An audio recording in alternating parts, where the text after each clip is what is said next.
Thank you for your purchase of the iCam from OptiView. iCam is a 45-degree non-mydriatic camera.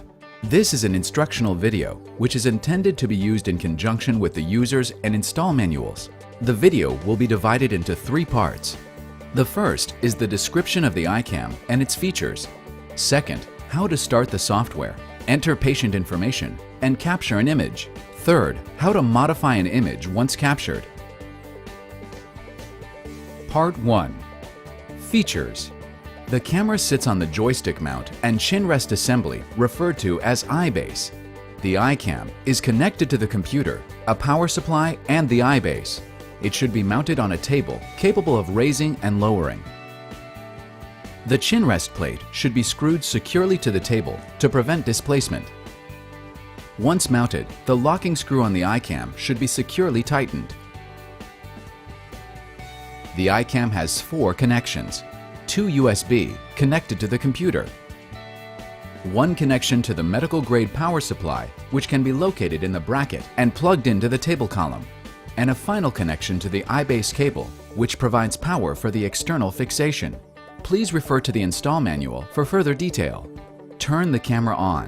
When on, the switch will light up. Starting at the top of the camera, there is the viewing illumination knob, which is adjustable from 1 to 12.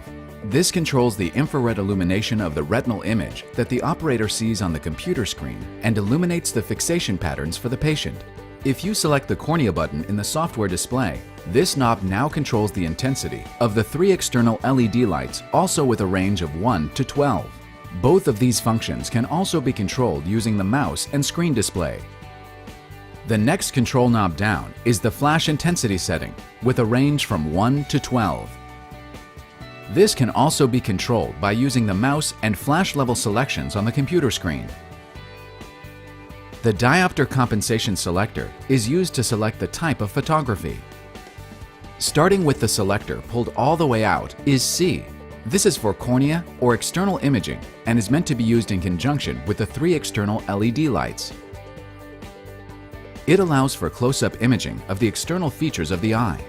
Next is plus. This is for retinal imaging of high hyperopes, +5 to +30 diopters. It can also be used for external imaging using the internal flash as illumination.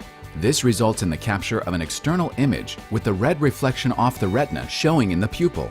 The 0 is for retinal capture of the most common range of patients, -15 to +10 diopters.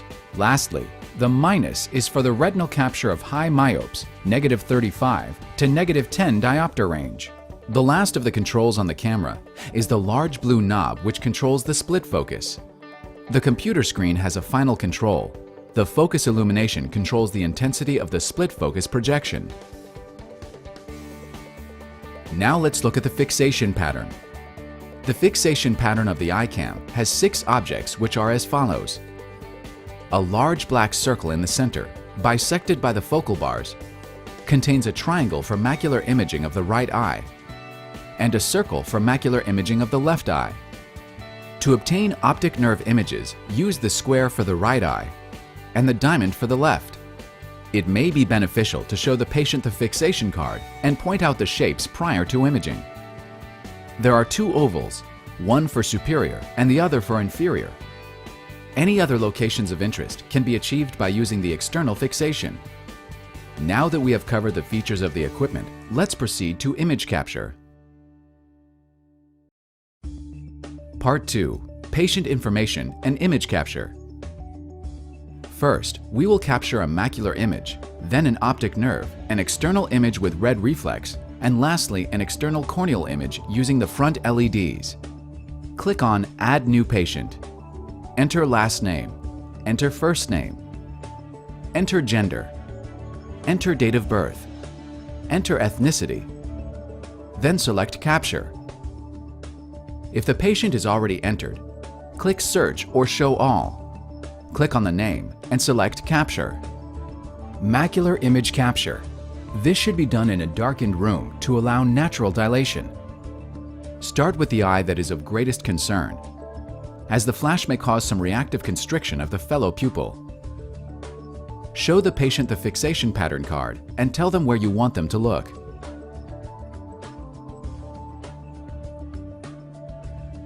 pull the camera all the way back and position the patient in the chin rest with the canthus marker at eye level. Ensure the diopter compensation selector is set to the appropriate diopter setting, the 0 sign for this patient. Once the patient is positioned, dim the lights. Using the mouse, select right or left eye. Flash settings are based on the pigmentation of the eye and pupil size. Blue or light-eyed patients should be approximately 3 to 4, 4 to 5 for people with mid-brown eyes and darker eyes, and use 5 and up based on experience. If right-handed, push forward on the eye base with the left hand and control the joystick with the right. Keep the joystick vertical so that fine motion is possible. As you push forward, align with the iris and pupil. As soon as the split focus is visible in the pupil, align the two focus bars to form a single line. If the focus bars are too dim or too bright, adjust using the mouse and the focus illumination control on the computer screen. If the retinal image is too bright or too dark, adjust using the viewing illumination knob on the camera head or with the mouse.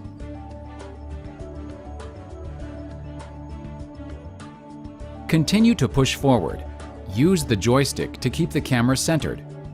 Rotate the joystick to make the camera go up or down, and tilt the joystick to move the camera left and right. Verbally coach the patient on fixation as you move in with the camera. In this case, asking them to look at the triangle to capture the macula of the right eye. As you visually enter the eye, you will begin to see the retina appear inside the pupil. Continue forward, watching for the working distance indicators referred to as WDI. These will appear as two blurry white dots which will become visible as the retina fills the screen. They will become sharper as you press forward. If you go too far forward, they will become unfocused and disappear.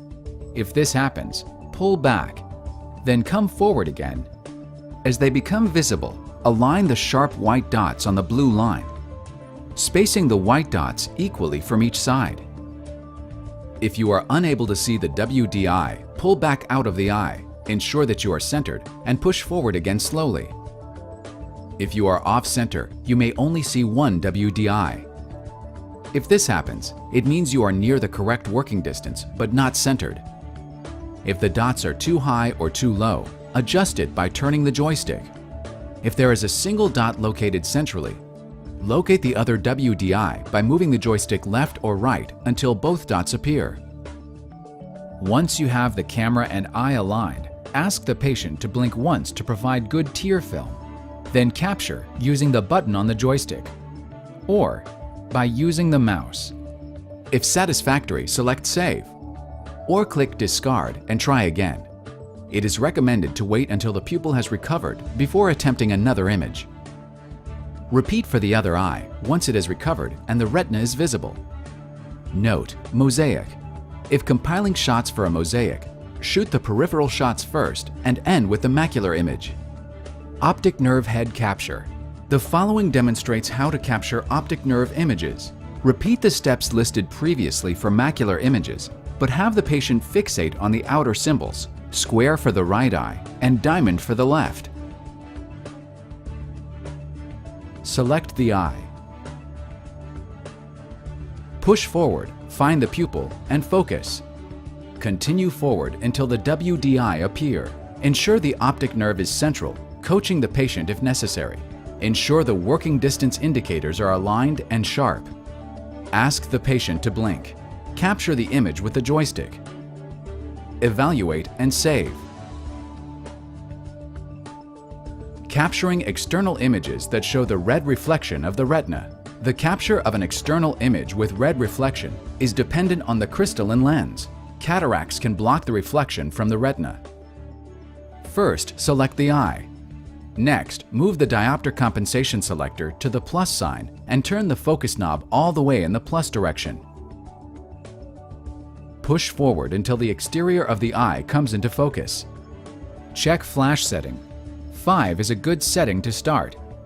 It can be adjusted until the desired image is achieved. Make sure the patient is looking directly into the camera. The IR image inside the pupil will be brighter when the patient is correctly aligned.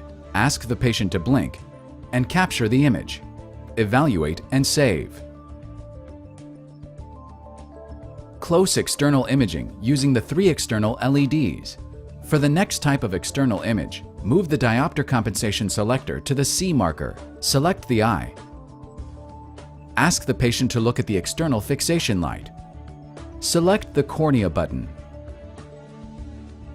Move the focus knob all the way in the plus direction. This will allow the operator to reach the closest focus position for capturing the external anatomy. To image a larger area, move the focus knob back towards 0 while adjusting accordingly with the joystick. Push forward until the exterior of the eye comes into focus. Adjust the external LED using the upper control knob or the software. The LED will flash at capture. The lower the LED setting, the lower the flash intensity. Once the operator is satisfied with the focus and illumination, capture the image. Evaluate and save.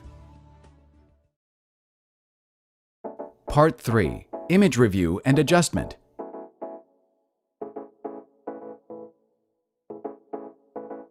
Select Review from the tabs on the left side of the screen. In review mode, the images are displayed on the right, from first to last, with the last image taken being displayed on the central screen. Multi-image controls are at the top of the screen. These controls determine the number of images displayed. Select the number of images from 1 to 6. Note in the multiple display format, not all functions are available. The buttons will gray out. The multi-image format can be used to compare left and right optic nerves. Lower right controls. Use the up and down arrow buttons to scroll through the selected images. The check and uncheck buttons allow you to select or deselect all images.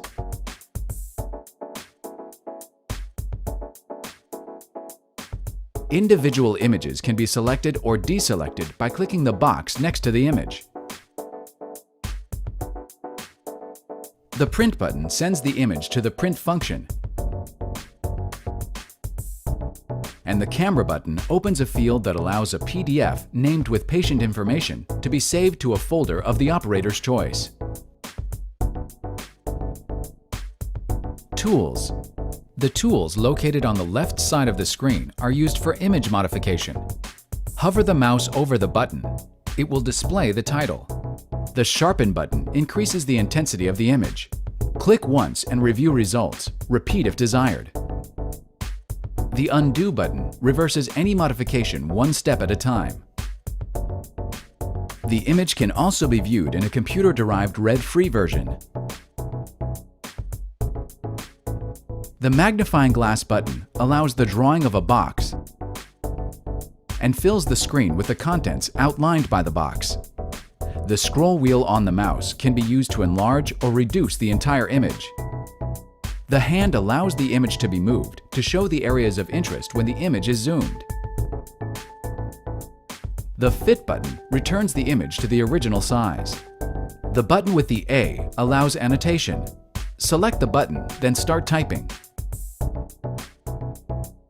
The finished text box can be dragged to any location. Right-click to remove. The Reset button returns the image to its original form. The red circle can be used to mark an area of interest.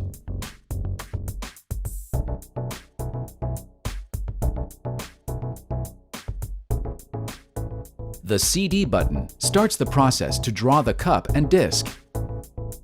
The two sliding scales below are contrast and brightness. Recommendation of order to review an image. Step 1. If more definition is desired, click Sharpen. If results are preferred, proceed or undo. To evaluate the contrast, click the Contrast button 1 to the right. Continue as long as improvement is seen. Click Back if the image deteriorates.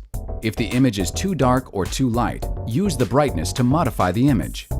Once you have the desired effects, right-click on the image and save it. This image will replace the original image. For some pathology, a red-free style image may provide better visualization. This can also be adjusted using the tools and saved. Saving makes a new image that has the same patient information, but is saved with a timestamp 1/10 of a second after the original image to establish a new file name.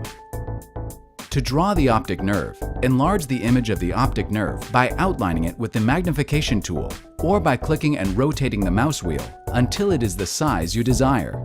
Select the CD button. Then, starting at the top, outline the disc by clicking sequentially around the rim. Then double-click to finish. Outline the cup using the indicators such as coloration, cupping is usually paler, and shape of the blood vessels. Bends and disappearing vessels may indicate the edge of the cup. Double-click to complete the circle. Return the image to the original size using the mouse wheel or the Fit Image button. The cup-to-disc information will be displayed on the screen. Thank you for your attention during this video. If you have further questions, please refer to your user's manual.